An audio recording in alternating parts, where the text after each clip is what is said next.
They'll be thrilled because in our pods we didn't have things like these wonderful cabinets in our classrooms. It was definitely that feeling of being temporary. So I think they'll enjoy being back. I think it will make them feel like they're back at home and proud to be a pirate.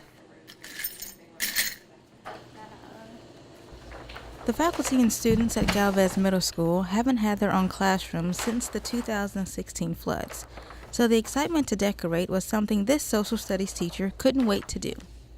So, figuring out where things would work best, where they need to be, setting up, the desks in a good situation, and then for me it's decorating because I like to, have everything looking nice, and I teach American history, so I like to have a lot of the American flags and stuff like that. Even with more storage space and open classrooms, some construction for the other buildings on campus will take some time to rebuild. And it was the only thing that did not flood. Everything flooded. So our teachers shared classrooms. We didn't have enough physical space to have everyone have a classroom on our campus, so we had teachers sharing. So we feel like, even though our campus is not super big, we feel like it is gigantic now because everybody has their place back. Same location, but with more room, brings a new attitude for the students.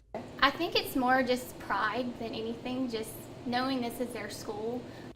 With the excitement and the feeling of comfort, the Pirates are ready to take on the 2018 school year. For WFB Channel 9 News, I'm Kayla Thomas.